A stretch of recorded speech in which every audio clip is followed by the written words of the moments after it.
Hello friends, मैं आपके सामने भूगोल का एक बहुत ही इम्पोर्टेंट टॉपिक अक्षांश एवं देशांतर लेकर आया हुआ हूँ। अक्षांश और देशांतर हमारे ग्लोब पर खींची हुई काल्पनिक रेखा है। जैसा कि आप जानते हैं, ग्लोब को हमने बनाया है, हम लोगों ने बनाया है पृथ्वी को समझने के लिए। ठीक, तो आइए पहले बात करते हैं अक्षांश रेखाओं के बारे में। अक्षांश जो है कैसे बनती है, अक्षांश रेखा कैसे बनती है। ये देखिए, हमारे जो ग्लोब है इसके बीचों बीच जो रेखा होती है ऐसे, मतलब जो हमारा ग्लोब है उसके बीचों बीच ऐसे रेखा ऐसे करके जो जाती है उसे हम लोग विषुवत रेखा कहते हैं या भूमध्य रेखा कहते हैं। विषुवत रेखा कहते हैं या भूमध्य रेखा कहते हैं, इंग्लिश में इक्वेटर लाइन कहते हैं। तो ये क्या होता है, ये 0 डिग्री पे होता है और इसी को अक्षांश रेखा कहते हैं। जो मतलब अक्षांश रेखा उसे कहते हैं जो पूरब से पश्चिम की ओर खींची जाए। जैसा कि आप जानते हैं, ये हमारा पूरब होता है, ठीक, ये पश्चिम होता है, ये उत्तर होता है और ये दक्षिण होता है। ठीक, पूरब पश्चिम उत्तर दक्षिण ये होता है। तो जो पूरब से पश्चिम की ओर जो रेखा खींची जाए ग्लोब पर, उसे हम लोग क्या कहते हैं, अक्षांश रेखा कहते हैं। अब अक्षांश रेखा कितनी होती है ये देख लेते हैं। तो देखिए, जैसे अक्षांश रेखा तो यहाँ से लेकर यहाँ तक 90 होती है और यहाँ से लेकर यहाँ तक 90 होती है। तो कुल मिला के 90, 90, 80 और 181 हो जाती है। तो आइए देखते हैं थोड़ा सा अक्षांश, कुछ महत्वपूर्ण अक्षांश रेखाओं के बारे में। जैसे देखते हैं अक्षांश रेखा पे कोण कैसे बनता है। जैसे हमने केंद्र से ये कोण लिया है, अब ये कोण मान लीजिए हमारा 23.5 डिग्री का है। तो ये इसी कोण पे जब ऐसे लाइन बनेगी, ऐसे ये जो लाइन बनेगी इसके समांतर, तो ये हमारा कितनी डिग्री पे हो जाएगा, 23.5 डिग्री पे। तो 23.5 डिग्री पर जो अक्षांश रेखा होती है उत्तर की तरफ, ये उत्तर है, ये उत्तर है और ये दक्षिण है। ठीक, तो उत्तर की तरफ जो अक्षांश रेखा होती है उसे, जैसा कि आपको बता दूं कि अक्षांश रेखा हमारी पृथ्वी को 2 भागों में बांटता है। उत्तरी अक्षांश रेखा इधर होती है और दक्षिणी अक्षांश रेखा इधर होता है, उत्तरी गोलार्ध और दक्षिणी गोलार्ध। ठीक, तो 23.5 डिग्री उत्तरी रेखा अक्षांश रेखा को हम लोग क्या कहते हैं, कर्क रेखा कहते हैं। 23.5 डिग्री उत्तरी अक्षांश रेखा को 23.5 डिग्री उत्तरी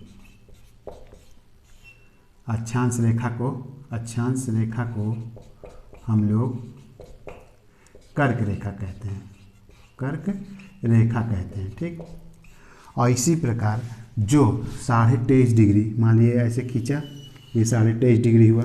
ठीक, दक्षिण साइड में अक्षांश रेखा बनती है, इसे हम लोग 23.5 डिग्री मकर रेखा कहते हैं, मकर रेखा कहते हैं। ठीक, तो इस तरह से हमारा जो है ये 90 रेखाएं ऐसे बनती हैं।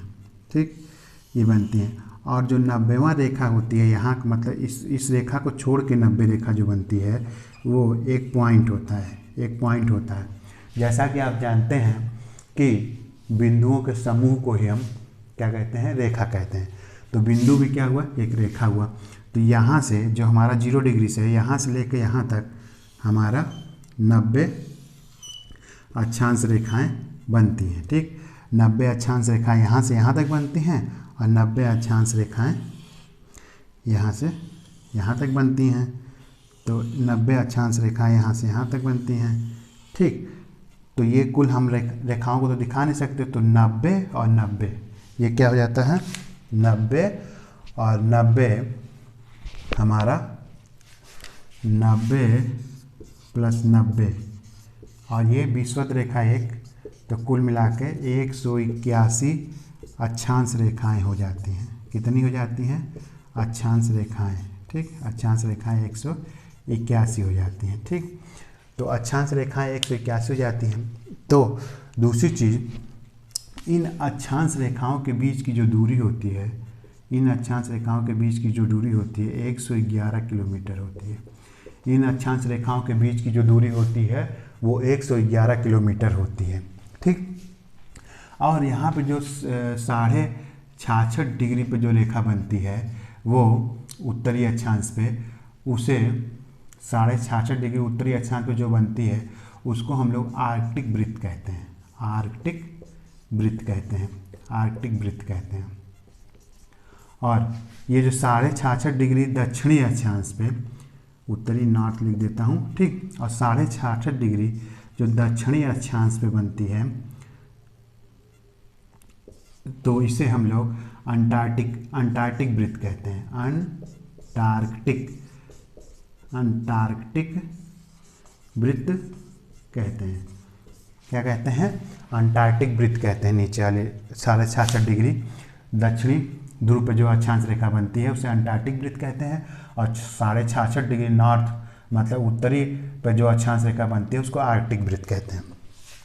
तो इस तरह से हमने पढ़ा अक्षांश रेखाओं के बारे में, ठीक। तो अक्षांश रेखाओं के बारे में पढ़ने के बाद अब हम लोग आते हैं देशांतर रेखाओं को।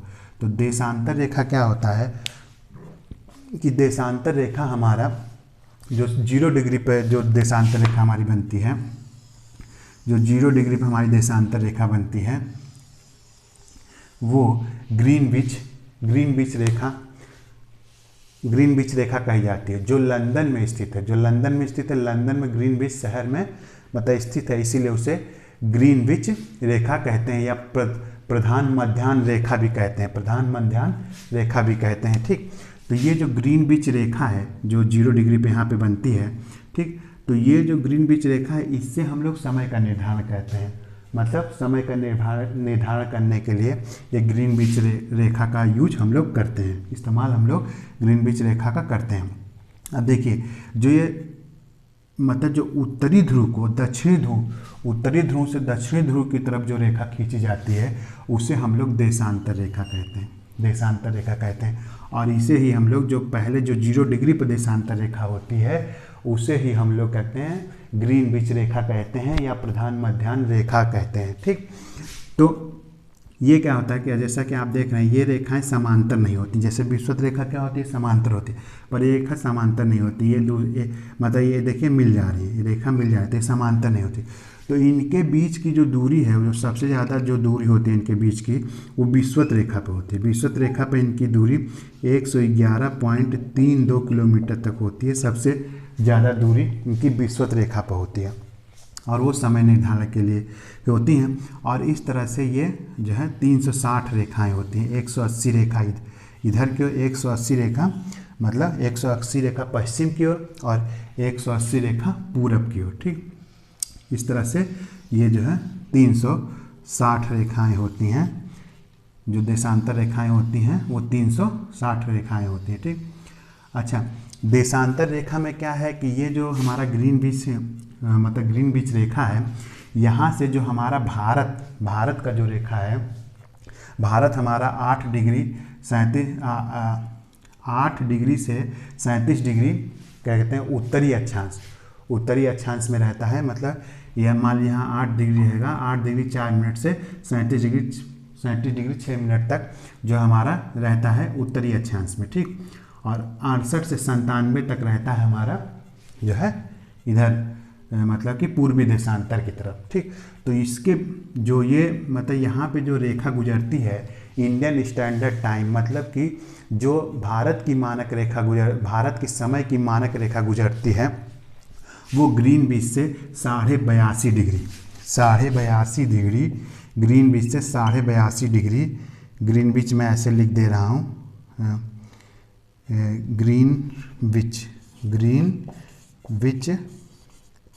से 82.5 डिग्री पूर्वी देशांतर की तरफ होती है। पूर्वी देशांतर की तरफ जो है भारत की जो मानक रेखा है समय के लिए वो होती है। तो देखिए, जैसा कि ये जब हम इस जो देशांतर हमारी ग्रीनविच रेखा है उससे जब हम पूरब की ओर जाते हैं मतलब पूरब की ओर इधर के ऊपर जाते हैं तो हमारा हर 1 डिग्री पर 4 मिनट बढ़ता है। हर 1 डिग्री पर जो है 4 मिनट का समय बढ़ जाता है। हर 1 डिग्री पर 4 मिनट का समय बढ़ जाता है। तो अब ये जो ग्रीनविच रेखा है ये 0 डिग्री पे है, तो यहाँ से 82.5 डिग्री पे गए, 82.5 डिग्री पे गए तो हमारा कितना समय बढ़ जाएगा? 82.5 × 4 तो ये क्या हो जाएगा 20 और 4 दूनी 8 तो 10 33, मतलब 330 मिनट बढ़ जाएगा। 330 मिनट का मतलब होता है 330 को अगर हम 600 से 330 मिनट को अगर हम 60 से डिवाइड करें तो 60 और 30/60 5, मतलब हमारा जो भारत का जो है मानक समय है वो ग्रीनविच समय से 5.5 घंटा आगे है। ठीक, 5.5 घंटा हमारा जो है ग्रीनविच समय से मानक समय आगे है। ठीक, तो इस तरह से हमने आपको बताया कि हमारा ग्रीनविच से हमारा जो समय है भारत का वो 5.5 घंटा आगे है। अब देखिए जैसे ये ग्रीनविच है तो जब इधर पूरब की ओर जाएगा तो हर 1 डिग्री पर 4 मिनट बढ़ेगा, और पश्चिम की ओर आएगा तो हर 1 डिग्री पर क्या होगा 4 मिनट घटेगा। इसीलिए जब जैसे ये है ग्लोब पर आप देखेंगे तो ये रेखा जो अंतिम वाली 360 पे होगी और 180 जो रेखा होगी इधर देशांतर रेखा उत्तर से दक्षिण तरफ, और इधर पूरब की ओर 180 जो देशांतर रेखा होगी। ये दोनों के समय के बीच में 24 घंटे का अंतर हो जाता है। माना कि जैसे यहाँ पे 12 बज रहे हैं, ठीक 12 बज रहे हैं, 22 तारीख है, तो यहाँ से जब -4 डिग्री करते चले आएंगे तो 180 में 180 डिग्री आएंगे तो 4 क्या हो जाएगा 4 मिनट पे 720 मिनट हो जाएगा।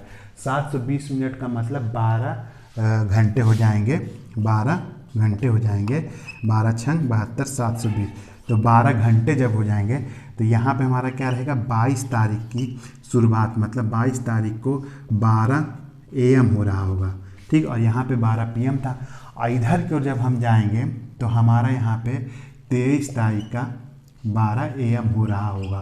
तो मतलब यहाँ से यहाँ के बीच की जो अगर दिन देखा जाए तो 24 घंटे का समय का अंतर हो जाता है। मतलब कि अगर आप पीछे से ग्लोब पे देख रहे हैं और वहाँ से भारत में, मतलब जो भारत का ग्लोब है, जो विश्व का ग्लोब है, मतलब धरती का हमारा जो ग्लोब है, विश्व का नहीं, जो ग्लोब हमारी पृथ्वी का बना हुआ है, उस पर हम पृथ्वी पर जो है यहाँ से अगर हम पीछे, मतलब ये ऐसे बना रहेगा ग्लोब ऐसे, तो पीछे से इधर डायरेक्ट चले जाएं तो वहाँ पे हमारा जो है 1 दिन का अंतर हो जाएगा। मतलब अगर हम इधर यहाँ पे हैं और यहाँ से पलट गए उधर की ओर, तो अगर हम 22 तारीख की डेट में हैं तो वहाँ पे हम जो है क्या कहते हैं 23 तारीख की डेट पे जाएंगे, और इधर 23 तारीख की डेट पे हैं तो इधर हम 22 तारीख की डेट पे हो जाएंगे। इस तरह से हमारे समय का अंतर हो जाता है। जैसे आगे देखते हैं, तो उम्मीद करता हूँ कि बात आपको समझ में आ गई होगी। अगर नहीं समझ में आई होगी तो आप मुझे कमेंट कीजिएगा, मैं फिर से आपको बताऊँगा। जैसे हमारी जो पृथ्वी है वो, मतलब ये पृथ्वी है तो ये 23.5 डिग्री अपने अक्ष पर झुकी हुई है। मतलब जैसे ये पृथ्वी है तो ये पृथ्वी कैसे झुकी हुई है, ये पृथ्वी ऐसे ना होके ये पृथ्वी ऐसे, ये पृथ्वी जो है ऐसे है, ऐसे 23.5। तो ये जो हमारा अक्ष है इसके बीच का जो एंगल है 23.5 डिग्री है। परंतु अगर ये ऐसे एंगल बनेगा, ये अगर हमारा एंगल ऐसे बनेगा तो ये एंगल हमारा 66.5 डिग्री का हो जाएगा। ठीक, मतलब ये अपने कहने का मतलब ये है कि जो आप 23.5 डिग्री पढ़ते हैं तो ये जो हमारा ऐसे पृथ्वी है झुकी हुई है, तो ये ऐसे जो है इस बीच का एंगल जो ये अक्ष बनता है, मतलब इसकी धुरी पर जो अक्ष बनता है उससे 23.5 डिग्री झुकी हुई है, अपने नत पे पृथ्वी झुकी हुई है। जैसा कि आप जानते हैं कि पृथ्वी हमारी अपनी धुरी पे ही नाच रही है, मतलब अपनी धुरी पे ही यहाँ पे धुरी ऐसे नाच रही है, और नाच रही है। उसके बाद क्या होता है कि सूर्य का चक्कर लगा रही है, मतलब ऐसे नाचते हुए सूर्य का चक्कर लगा रही है। तो जो ये पृथ्वी हमारी जो नाचती रहती है, अपनी धुरी पे जो घूमती रहती है, इसकी वजह से हमें दिन और रात होता है, इसकी वजह से हमारा दिन और रात होता है। जैसे कि सूर्य की रोशनी, मतलब कि जैसे सूर्य का चक्कर लगा रही है, सूर्य के चारों तरफ चक्कर लगा रही है और ऐसे से घूम रही है, तो जिधर की ओर मतलब घूमते हुए पृथ्वी घूमते हुए सूर्य की रोशनी पड़ रही है उधर दिन रहेगा, और जिधर की ओर नहीं पड़ रही है उधर रात रहेगा। तो ये हो गया हमारा कि दिन और रात कैसे होता है। और पृथ्वी पर हमारे ऋतु का परिवर्तन कैसे होता है कि ये सूर्य का चक्कर लगा रही है, उससे ऋतु का परिवर्तन होता है, इस तरह से मैंने आपको अक्षांश रेखा और देशांतर रेखा के बारे में बताया। आगे की वीडियो में मैं इसके बारे में और जानकारी आपको दूंगा। अगर मेरी वीडियो अच्छी लगी हो तो please like share and subscribe. अगर कोई बात समझ में नहीं आई हो तो आप मुझे कमेंट कीजिए, मैं उसे फिर से आपको बताऊंगा।